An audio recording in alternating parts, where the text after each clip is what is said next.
ओंकार ओडिया।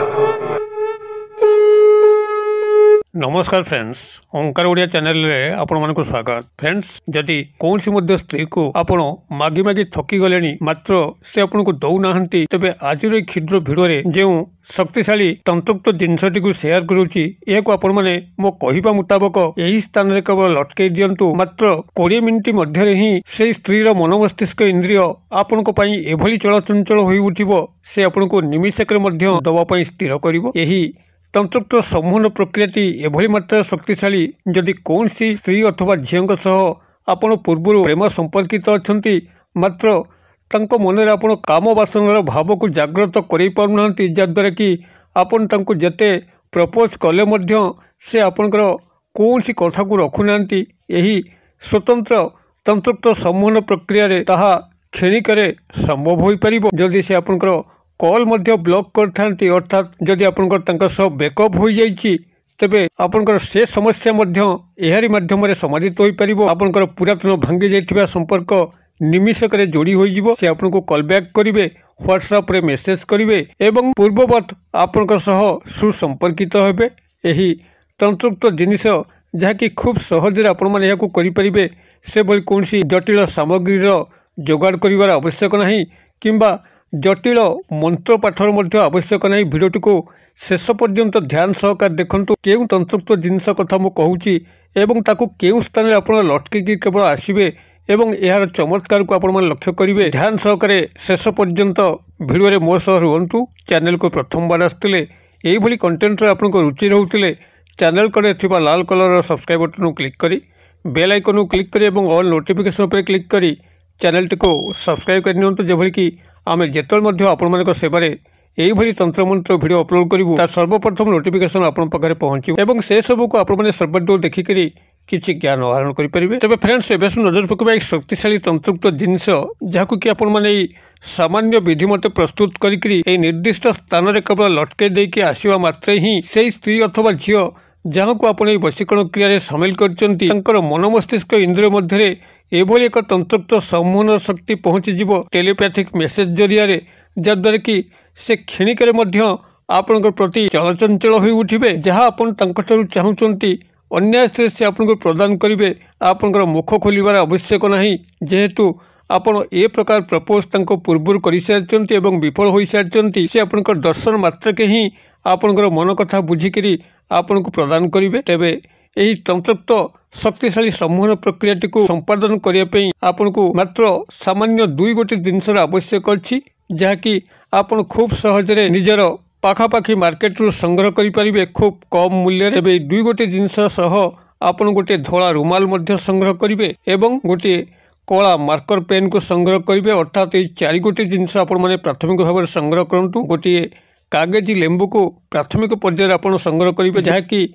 संपूर्ण हलदिया सुना परी चकचक होइतिबो, कोनसी दाग नथिबो एवं 2 गोटी जाई फल को संग्रह करंतु, जहाँकि आपनकर पूजा सामग्री दुकान रे मिलिबो किंबा पुटुली बनिया पंसारी भाई दुकान रे मिलिबो।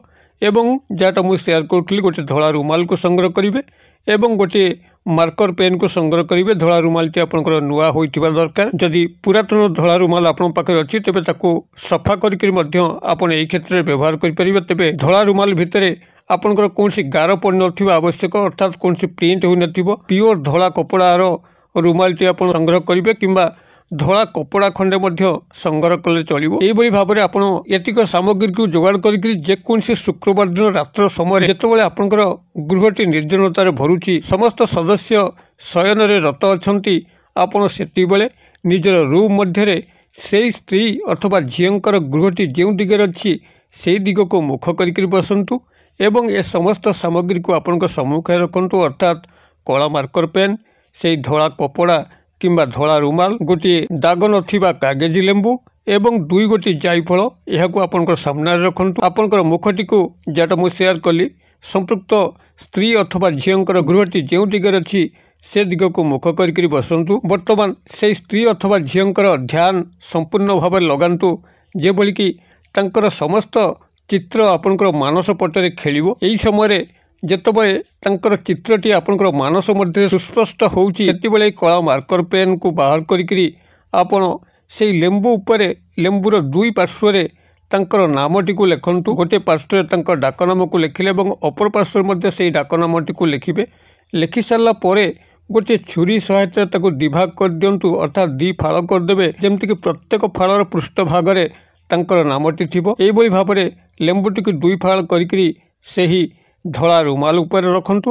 ଏବଂ ଏହାର ପରବର୍ତ୍ତୀ ହେଉଛି ଆପଣଙ୍କର ଏଇ ଯେଉଁ ଦୁଇ ଗୋଟି ଜାଇଫଳ ରଖିଛନ୍ତି, ପ୍ରତ୍ୟେକ ଜାଇଫଳ ଉପରେ ଆପଣଙ୍କର ନାମଟିକୁ ସେହି କଳା ମାର୍କର ପେନ୍ରେ ଲେଖନ୍ତୁ। ଏବଂ ଏଇ ଯେଉଁ ଦୁଇ ଗୋଟି ଜାଇଫଳରେ ଆପଣଙ୍କର ନିଜର ଡାକ ନାମକୁ ଲେଖିଲେ ଆପଣ ଗୋଟିଏ ଲେଖା ଜାଇଫଳ ନେଇକି ସେହି କଟା ଯାଇଥିବା କାଗଜି ଲେମ୍ବୁ ଉପରେ ରଖନ୍ତୁ, ଅର୍ଥାତ୍ ଦୁଇ ଗୋଟି ଜାଇଫଳ ଆପଣଙ୍କର ଦୁଇ ଫାଳ କାଗଜି ଲେମ୍ବୁ ଉପରେ ରହିବ। ଆପଣମାନେ ଏଇଭଳି ଭାବରେ ସେଇଠି କରିସାରିଲା ପରେ ଏ ଯେଉଁ ମନ୍ତ୍ରୋକ୍ତ ଶବ୍ଦ କହୁଛି ମାତ୍ର ଦୁଇ ଗୋଟି ଶବ୍ଦ, ଏହାକୁ ଆପଣମାନେ ସେଇଠି 108 ବାର ଉଚ୍ଚାରଣ କରିବେ। ମନ୍ତ୍ରୋକ୍ତ ଶବ୍ଦ ହେଉଛି ଆପଣଙ୍କର ଅଏମ୍ ହ୍ରିମ୍। ଆଉଥରେ କହିଦେଉଛି ଅଏମ୍ ହ୍ରିମ୍, ଅଇ ଅନୁସାର, ହ୍ରିମ୍ ହର ଫଳା ଦୀର୍ଘିକାର ଅନୁସାର, ଅଏମ୍ ହ୍ରିମ୍ ଇଏ ହେଲା ଆପଣଙ୍କର ଗୋଟିଏ ଥର, ଅଏମ୍ ହ୍ରିମ୍ ଦୁଇଥର, ଅଏମ୍ ହ୍ରିମ୍ ତିନିଥର। ଏଇଭଳି ଭାବରେ ଆପଣ ସେଠି 108 ବାର ଉଚ୍ଚାରଣ କରିବେ।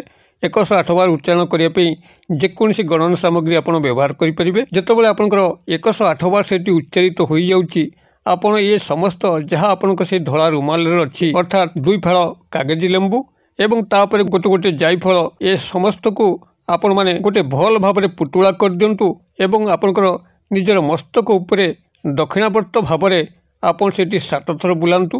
ଦକ୍ଷିଣାବର୍ତ୍ତ କହିଲେ ଆପଣଙ୍କର ଘଣ୍ଟା କଣ୍ଟା ଯେଭଳି ଭାବରେ ବାମରୁ ଡାହାଣ ଆଡ଼କୁ ବୁଲେ, ସେଭଳି ଦକ୍ଷିଣାବର୍ତ୍ତ ଭାବରେ ଆପଣଙ୍କର ବାମ ପଟରୁ ଦକ୍ଷିଣ ପଟକୁ ଏହି ହିସାବରେ 7 ଥର ନିଜର ମସ୍ତକ ଉପରେ ବୁଲେଇବେ ଏବଂ ନିଜର ତକିଆ ତଳେ ଏହାକୁ ରଖିକି ଶୟନ କରିବେ। ତେବେ ପୁଟୁଳାଟିକୁ ବାନ୍ଧିବା ପାଇଁ ଆପଣ ଯେକୌଣସି ଗୋଟିଏ ଧଳା ସୂତାକୁ ବ୍ୟବହାର କରିବେ, ଯାହାଦ୍ୱାରା କି ପୁଟୁଳାଟି ଭଲ ଭାବରେ ବାନ୍ଧି ହୋଇଯିବ। ଧଳା ସୂତାଟିକୁ ବାନ୍ଧିକିରି ଆପଣ ତକିଆ ତଳେ ଏହାକୁ ରଖିକି ଶୟନ କରିବେ। ସେହି ଝିଅ ବା ସ୍ତ୍ରୀଙ୍କ ସହ ଆପଣଙ୍କର ସୁସମ୍ପର୍କ ଜାତ ହେଉଛି, ଆପଣଙ୍କ ସହ ମିଳନ ହେଉଛନ୍ତି, ଏ ପ୍ରକାର ଚିନ୍ତାଧାରା ନେଇକରି ଆପଣ ସେଠି ଶୟନ କରିବେ।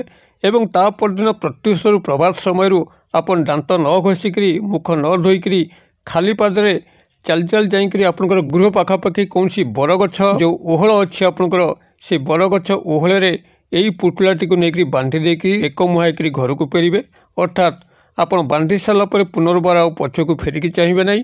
ଆପଣ ଏହାକୁ ଏକାନ୍ତ ମୁହୂର୍ତ୍ତରେ କରିବା ପାଇଁ ଚେଷ୍ଟା କରିବେ, ଯେଭଳିକି କାହାର ଦୃଷ୍ଟି ନ ପଡ଼େ। ଏଇଭଳି ଭାବରେ ଆପଣ ସେଠି ବାନ୍ଧି ଦେଇକରି ଗୃହକୁ ଫେରିବେ। ଆପଣଙ୍କର ଗୋଡ଼ ହାତ ମୁଖକୁ ଧୋଇବେ, ନିତ୍ୟକର୍ମରେ ଯୋଗଦାନ କରିବେ। ଆପଣ ଲକ୍ଷ୍ୟ କରିବେ ଯେମିତି ଆପଣ ସେଠି ବାନ୍ଧି ଦେଇକି ଆସିଛନ୍ତି, ସେଇଠୁ ମାତ୍ର 20 ମିନିଟ୍ ମଧ୍ୟରେ ସେହି ସ୍ତ୍ରୀ ଅଥବା ଝିଅଙ୍କର ଫୋନ୍ କଲ୍ ନିଶ୍ଚିତ ଭାବରେ ଆସିବ। ହ୍ୱାଟ୍ସଆପ୍ରେ ମେସେଜ୍ ଆସିବ। ସେ ଆପଣଙ୍କୁ ତାଙ୍କ ତରଫରୁ ରିକ୍ୱେଷ୍ଟ କରିବେ। ଆପଣ ତାଙ୍କୁ ଯାହା ପ୍ରପୋଜ କରୁଥିଲେ ତାହାର ନିଶ୍ଚିତ ପରିପୂର୍ଣ୍ଣତା ଘଟିବ। ଆପଣମାନେ କ୍ରିୟାଟିକୁ କରନ୍ତୁ। କିଭଳି ଚମତ୍କାର ଲକ୍ଷ୍ୟ କରୁଛନ୍ତି ମୋତେ କମେଣ୍ଟ ବକ୍ସରେ ସେୟାର କରନ୍ତୁ। ଭିଡ଼ିଓ ଭଲ ଲାଗୁଥିଲେ ଲାଇକ୍ କରିବା ପାଇଁ ଭୁଲନ୍ତୁ ନାହିଁ। ସାଙ୍ଗସାଥି ମହଲରେ ସେୟାର କରିବା ପାଇଁ ମଧ୍ୟ ଭୁଲନ୍ତୁ ନାହିଁ। ଭିଡ଼ିଓର କ୍ଷୁଦ୍ର ପରିସର ମଧ୍ୟରୁ ମୋତେ ଏଇଟା ବିଦାୟ ଦିଅନ୍ତୁ। ପୁଣି ଆପଣମାନଙ୍କ ସହ ଦେଖା ହେବ ଆଉ ଏଇଭଳି ଏକ ଶିକ୍ଷଣୀୟ ଭିଡ଼ିଓରେ। ସେ ପର୍ଯ୍ୟନ୍ତ ଦର୍ଶକ ବନ୍ଧୁ ଆପଣମାନେ ସମସ୍ତେ ମଙ୍ଗଳମୟଙ୍କ କୃପାରୁ ଭଲରେ ଥାନ୍ତୁ ରହୁଛି। ସର୍ବେ ଭବନ୍ତୁ ସୁଖିନ, ସର୍ବେ ସନ୍ତୁ ନିରାମୟା, ସର୍ବେ ଭଦ୍ରାଣୀ ପଶ୍ୟନ୍ତୁ ମା କଶ୍ଚିତ୍ ଦୁର୍ଭାଗ ଭବେତ୍। ଓଁ ଶାନ୍ତି, ଓଁ ଶାନ୍ତି, ଓଁ ଶାନ୍ତି। ନମସ୍କାର।